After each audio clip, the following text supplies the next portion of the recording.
If you have any information about the stories on Missing Reward, call 1-900-860-0860. $2 for the first minute, $1 each additional minute.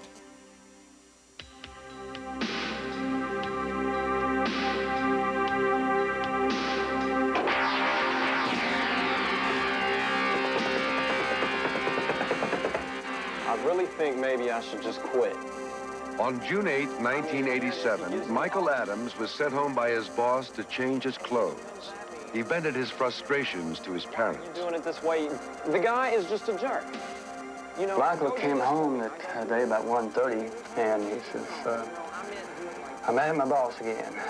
He says, always treating his employees badly, so the morale there in the store is just terrible.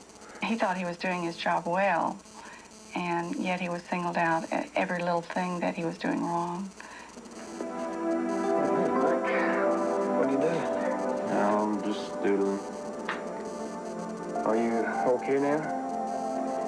Going back to work? You decided to... Yeah, I'm feeling a little bit better. I said just to hang in there and make the best of it. So I think you made the right decision. I love you. Love you too.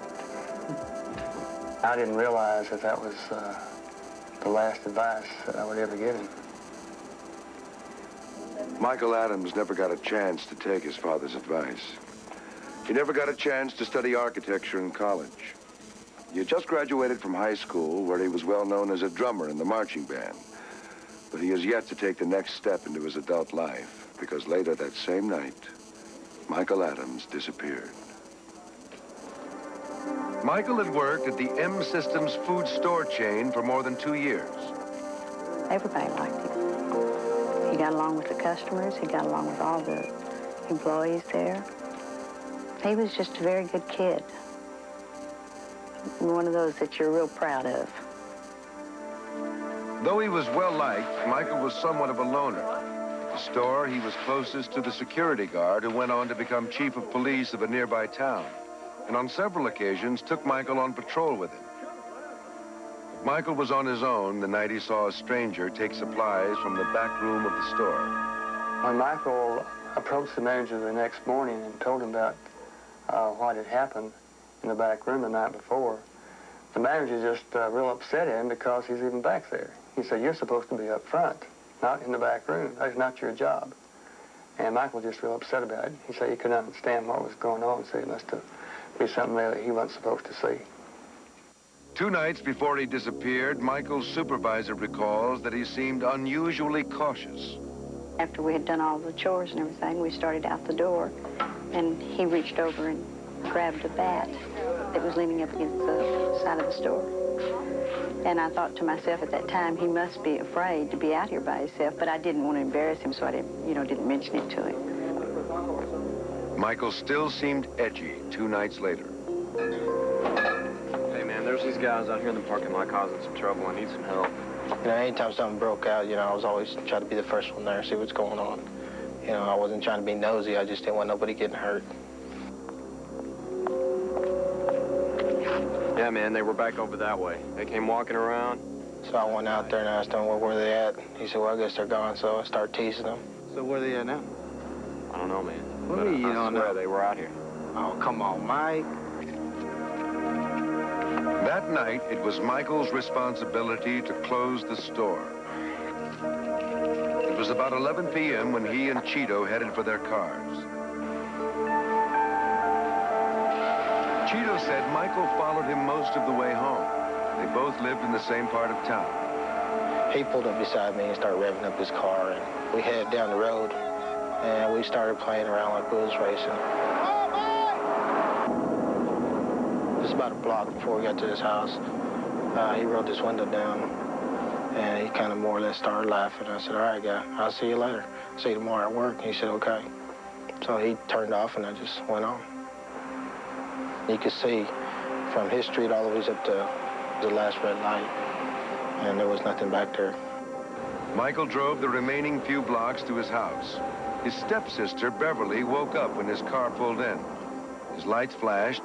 Then she saw the lights of another car, also flashing as they approached. We have received reports that there was a suspicious vehicle hanging around in Michael's neighborhood just prior to him arriving home on June the 8th. Descriptive feature on this particular vehicle would be that it had an electronic short in the headlights, and that as it was going down the road, and the front lights would flicker. I was waiting for Michael to come in, but he didn't come in, so I looked out that window. And Michael was there leaning against the car door, talking to someone in the car. Beverly didn't recognize the other car. Later, under hypnosis, she would describe it as a late 70s Cutlass or Monte Carlo. Ironically, the car driven by Michael's co-worker Cheeto fit the description. Police don't consider him a suspect. Beverly figured it was just one of Michael's friends, so she went back to bed. The next morning, Michael's car was parked in the driveway, but not in its usual spot. He had blocked his stepmother and had disappeared. Mrs. Wallet. His parents searched his room and found his wallet, which he had probably dropped when he came home to change the day before. There was $180 in his headboard and a paycheck waiting for him at work. It's hard to believe that Michael left everything behind and simply ran away, but investigators have no answers. The case is shrouded in rumors, speculation, and inconsistencies. One discrepancy involves a six-pack of beer, which Cheeto claims he saw in Michael's car when they were leaving the store that last night. Some pretty hot stuff, yeah. That's all I got. There was a cooler, there was some hot beer in there. I said, no, I don't like hot beer, that's okay, I'll pass you up on that. You know, I didn't even know the guy really drank. You know, I used to tease him about it. You know, let's go get drunk or stuff like that. He always, I got something to do. I said, okay. And then that night he offered me a beer. I didn't even know he drank beer. We found nothing inside the car which would indicate any type of intoxicating beverages, beer, alcohol of any sort. Maybe some other day, yeah. All right, dude. Want to take care? There's a possibility that he could have taken the beer with him, which would indicate that he left of his own free will. Michael's parents doubt whether he ever had the beer to begin with. At school, Michael was known for his anti-drug stance. Some of his classmates thought he was a narc. There was a big drug bust at the high school that he was going to, and some of the kids there thought that Michael might have been involved in tipping off the police or helping them with the drug bust. We just wonder if there's not a possibility that someone could have taken out revenge on him and could have abducted him and got rid of him. Or could Michael have stumbled onto something at the store that he wasn't supposed to see? Michael Adams has been missing for almost 4 years now. He would be 21 years old, blonde with blue eyes, 6 feet tall, weighing approximately 145 pounds. A $10,000 reward is offered for his safe return, or $5,000 for information leading to his whereabouts.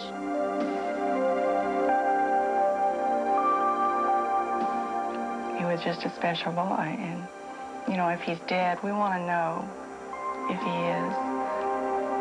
But as long as there's a hope that he's alive, we're going to keep that hope alive in our heart.